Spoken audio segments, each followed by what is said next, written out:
You guys ever see a pair of homemade snowshoes before? These are handmade snowshoes. I did not make these myself. These were given to me by my Uncle Andy. They were made by a man in Rat River. I do not remember the man's name, but beautiful work.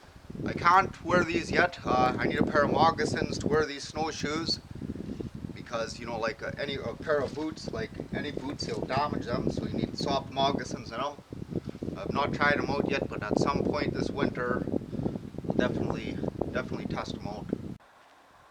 A lot of time and effort was put into making these snowshoes. Brilliant, huh? I believe they're made with moose sinew. I'm not too sure exactly what kind of willow they are, but you can see how the holes were drilled and handcrafted together. My uncle said that they used a 45-gallon drum to steam them and bend them. It's 2 parts of wood, huh? Beautiful. Can't wait to get these on at some point this winter. If we get enough snows, test them out. I'll make sure you guys see that. Hey guys, pretty nice morning here. Out checking traps, sun is shining, beautiful day. Right up on this trail up ahead here, I had I put a lynx snare on there. It's missing, it's gone.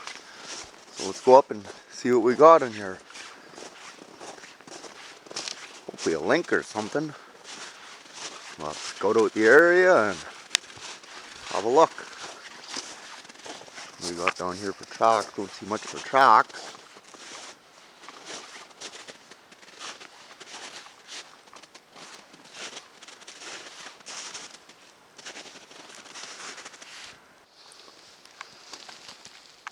Oh, there we go. I think we got some tracks on something here.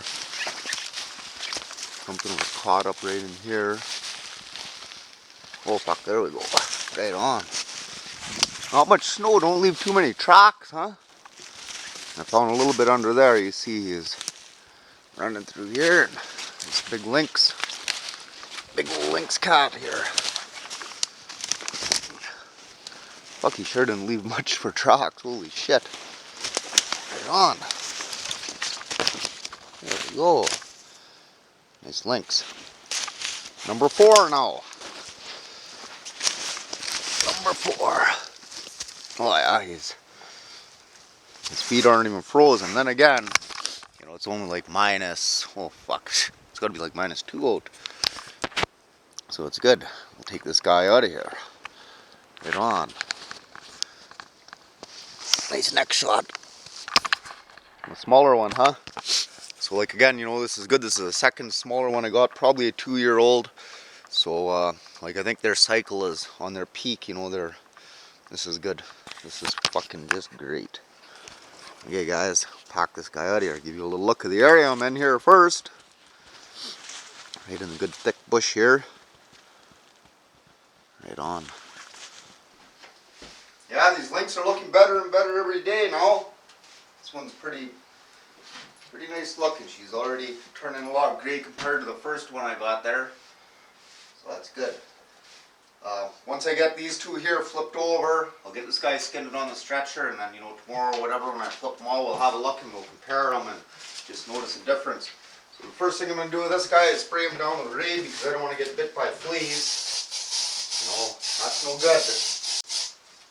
You get bit by a flea, man, holy fuck does it ever hit. It takes a long time to heal, huh? I seen one crawling on my glove there when I was skinning those ones the other day. I don't always spray the lynx, but no, whatever, man. Okay, let's have some lunch and we'll get to work. You know, without this radio, a guy would pretty much go crazy. You can't just listen to nothing, really. Well, you could, but it'd be pretty tough. Kind of tells you what's going on around the world, whatever. You know, I pick up quite a few stations with that AM radio, huh? Right here, that's a wild north bird feeder. Feed the little chickadees, gray jays, squirrels, mink, weasels, all the other little critters around, huh?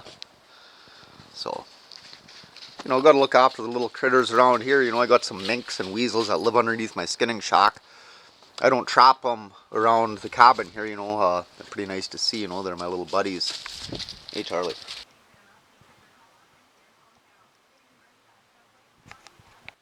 So I won't skin this lynx out here till tonight.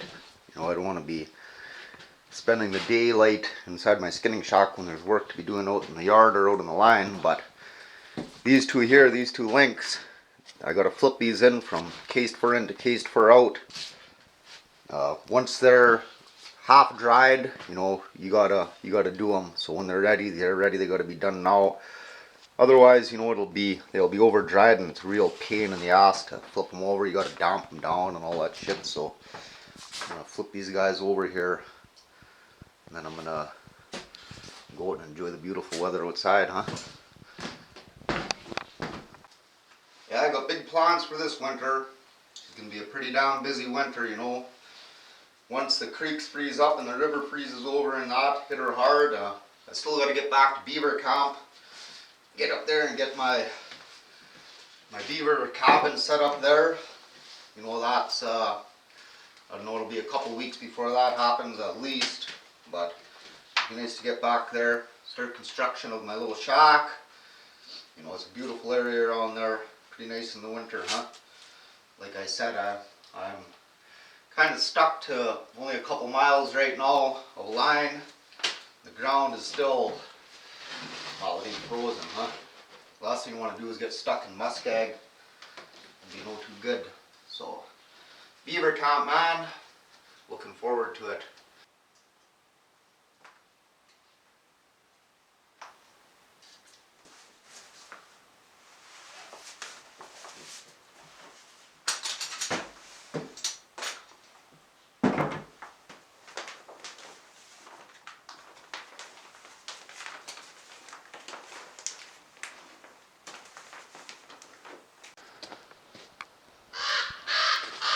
Piss off!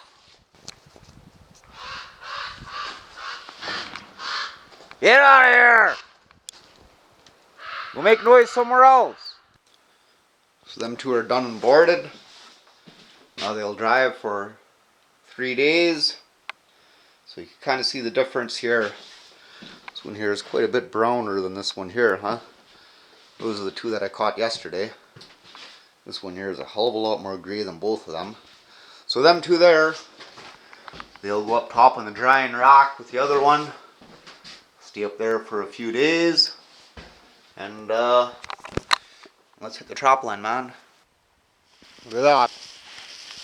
This Wolverine came right down my little trail and went right by my flip up that I was going to set the other day. Look at that, there's some wolf chocks there too. Wolf chocks there, these ones are Wolverine chocks. Shit. You know, I was going to come down here just the other day and reset my flip up, but you know, I must have been busy doing something else. Shit.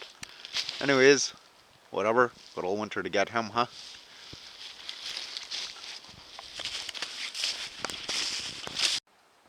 So this one here, this counterweight flip up snare here, tip up, whatever you want to call it.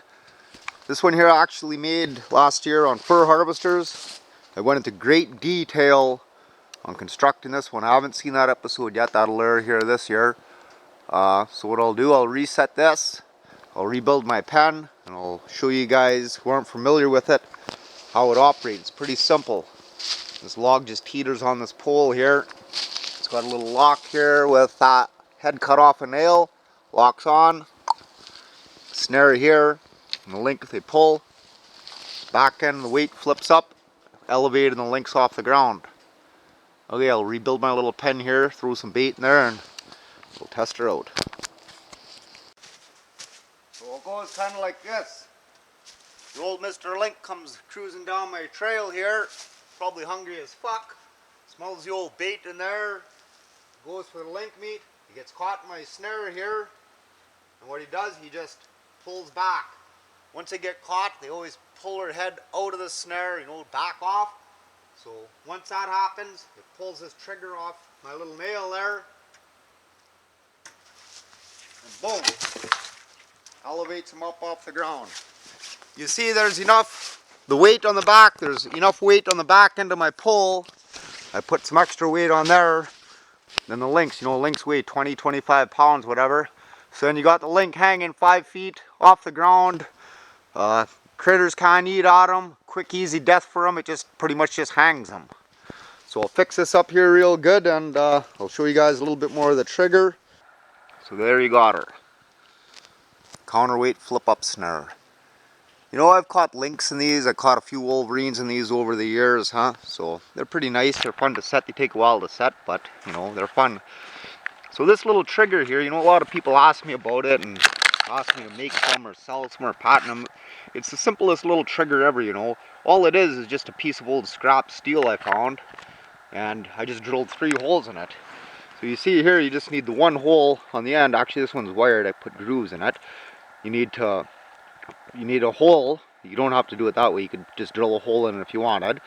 To toggle it, to tie it off to your toggle, you need a hole to put your nail on, and then you only need another little hole to put your snare on. So you could take any piece of old shit or whatever and fucking drill 3 holes in it. Boom, you got a trigger. You know, it's damn simple. You know. So if you kind of figure that out, then you know, I guess you ain't gonna play around with the flip-up snares. But anyway, up here, all it is, it's just tied off on a tree with some heavy wire on the tree, some rope, and on there. So the pole just teeters. You know, it's the simplest set. You know. Anyways, guys, hopefully we'll see this one here again in the future. Hopefully sooner rather than later. I'm going to head down the line here. There's a beaver pond half a mile up or so. I'm just going to go and have a look and scout out some area. Maybe drop a lag hold. We'll just see. Kind of running out of daylight here, so let's fucking better get on the move, man. I'm right on the edge of a beaver pond here. I had a pen here for a lag hold last year. I got 1 lynx in that. See, there's quite a few tracks in the pond here. See, there's some wolf tracks here. Down in the pond, fuck, we got all kinds of tracks down here. I don't know how thick this ice is. Probably not very thick, but probably deep as fuck too, because this is a beaver pond here. Yeah, look here, we got wolf tracks. Shitload of mink tracks. Lynx tracks. A couple different sets of lynx tracks here. So this is a prime place to set a lag hold. You know, every predator animal comes along and checks out beaver houses and beaver ponds. You know, I think it's the smell of the beaver that attracts them. I can see up here, there's our wolverine track there. See, always two sets of lynx tracks crossing, set of wolf tracks out there, and so there's a lot of activity here. So I'm going to reset this lag hold here. By then I'll be out of daylight, and I've got a few hours of work to do in my skinning shack. Get my lynx skinned anyways. You know, this is such a nice set, such a nice location, lots of activity. I'll give you a wild north guarantee. This will be a successful trap this winter. I'll have a catch in here, probably more than 1. That's how confident I am. Okay guys, it's going to be dark in about 5 minutes. Home time.